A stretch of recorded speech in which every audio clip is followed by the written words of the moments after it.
Assalamualaikum warahmatullahi wabarakatuh. Di sini saya akan menjelaskan materi mengenai haji dan umroh. Apa sih haji itu? Haji adalah suatu rukun Islam yang kelima dan dilakukan setiap umat muslim bagi yang mampu baik secara fisik maupun materi. Nah, sedangkan pengertian umroh adalah berkunjung ke Ka'bah untuk melakukan serangkaian ibadah dengan syarat-syarat tertentu atau yang telah ditetapkan. Adapun umroh itu dilakukan bisa kapan saja selain atau kecuali di bulan Arafah pada tanggal 10 Zulhijjah atau di hari tasyrik. Nah, sedangkan haji ini bisa dilakukan hanya di bulan Arafah saja atau di bulan Zulhijjah. Nah, jenis-jenis haji ini terdapat ada 3 macam. Yang pertama yaitu haji ifrad, artinya menyendiri. Haji ifrad ini dilakukan secara sendiri-sendiri. Yang pertama yaitu dilakukan haji terlebih dahulu, kemudian umroh. Dan yang kedua yaitu haji tamatu. Haji tamatu ini artinya bersenang-senang. Pelaksanaan ibadah haji ini dilakukan mendahulukan dengan umroh terlebih dahulu, kemudian haji. Nah, yang ketiga yaitu haji qiran, artinya menggabungkan. Jadi pelaksanaan ibadah haji dan umroh ini dilakukan secara bersama-sama. Kemudian rukun dan wajib haji. Rukun dan wajib haji ini ada beberapa macam, diantaranya yaitu ihram, yang kedua yaitu tawaf ziyadah atau tawaf ibadah, yang ketiga yaitu sa'i, dan yang keempat yaitu wukuf di padang Arafah. Adapun wajib haji diantaranya yaitu terdapat 7 macam ya. Yang pertama itu ihram dimulai dari mikot yang telah ditentukan. Yang kedua yaitu di Arafah sampai matahari tenggelam. Yang ketiga yaitu mabit di Mina. Yang keempat yaitu mabit di Muzdalifah dengan lewat setengah malam. Kemudian melempar jumroh dan mencukur rambut. Kemudian yang terakhir yaitu tawaf wada. Nah, adapun syarat-syarat wajib haji, yang pertama yaitu Islam, yang kedua yaitu berakal, yang ketiga yaitu baik itu laki-laki, perempuan, dan mampu dari segi fisik, mental. Oke, assalamualaikum warahmatullahi wabarakatuh. Di sini saya akan menjelaskan materi mengenai mawaris atau ilmu waris. Mawaris ini adalah ilmu yang berkaitan dengan pembagian warga warisan berdasarkan prinsip dan syariat Islam. Umumnya ini disebut dengan ilmu faraid. Dan ilmu inilah yang digunakan untuk melakukan pembagian harta kepada para ahli waris. Tujuannya ini untuk menciptakan kedamaian di tengah-tengah keluarga. Kemudian rukun-rukun waris ini terdapat 3. Yang pertama yaitu ahli waris, pewaris, dan tirkah. Yang pertama itu pewaris. Pewaris ini adalah pemilik harta warisan yang telah meninggal dunia. Kemudian hartanya ini diwariskan kepada ahli waris. Yang kedua yaitu ahli waris. Ahli waris ini adalah orang yang memiliki hubungan darah, hubungan perkawinan dengan pewaris, dan akibat memerdekakan budak. Nah, yang ketiga yaitu tirkah. Tirkah adalah harta warisan yang sudah dikurangi dengan biaya-biaya yang dikeluarkan oleh jenazah, seperti utang piutang atau terkait dengan si pewarisnya. Nah, landasan hukum mewaris ini terdapat dalam surat An-Nisa ayat 4. Ayat An-Nisa surat 4 ayat ke-7. Yang pertama yang bunyinya yaitu bagi orang laki-laki ada hak bagian dari harta peninggalan ibu bapak dan kerabatnya. Kemudian bagi orang wanita ada hak bagian pula dari harta peninggalan ibu bapak kerabatnya, baik itu sedikit maupun banyak menurut bagian yang telah ditetapkan. Nah, sedangkan ketentuan pembagian warisan ini dijelaskan dalam surat An-Nisa ayat 11-12. Dalam ayat tersebut ini membahas siapa saja dan berapa besar bagian yang didapatkan oleh para ahli waris. Nah, hal-hal yang harus diketahui oleh ahli mawaris atau ilmu mawaris ini, yang pertama yaitu pembagian warisan dan agama Islam dilakukan secara adil. Yang kedua yaitu mengangkat derajat kaum muslimin wanita. Yang ketiga yaitu mawaris mengatur siapa saja yang berhak mendapatkan warisan atau termasuk sebagai ahli waris. Yang keempat yaitu mengatur siapa saja yang tidak berhak mendapatkan warisan. Dan yang kelima yaitu mawaris juga menyebutkan beberapa golongan yang menjadi ahli waris secara. Assalamualaikum warahmatullahi wabarakatuh. Di sini saya akan menjelaskan materi mengenai zakat.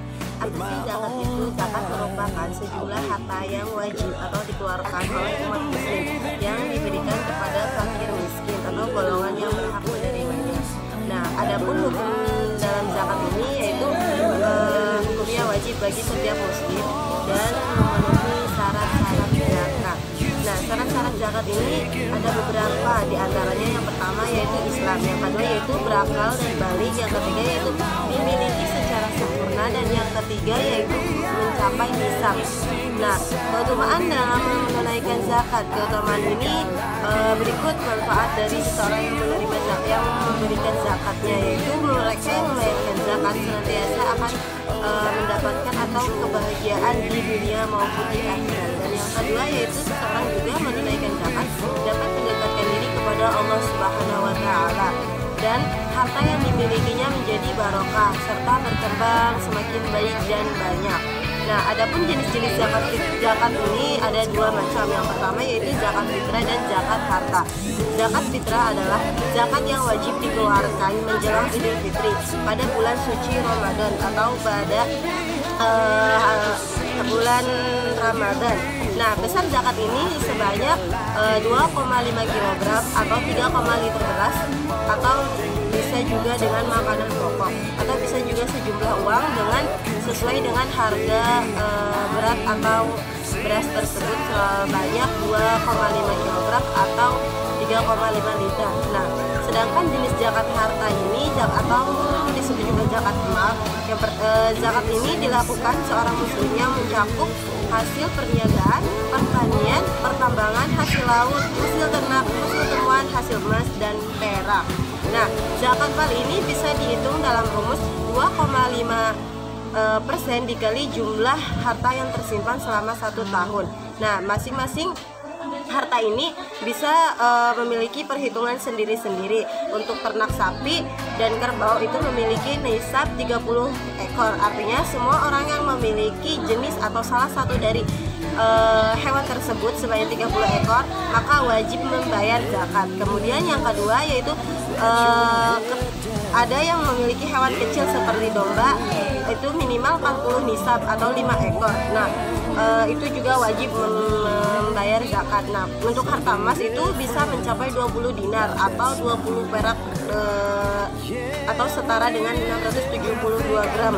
Nah, dalam setahun itu dapat dikenakan zakat sebanyak 2,5% dari total harta yang dimiliki.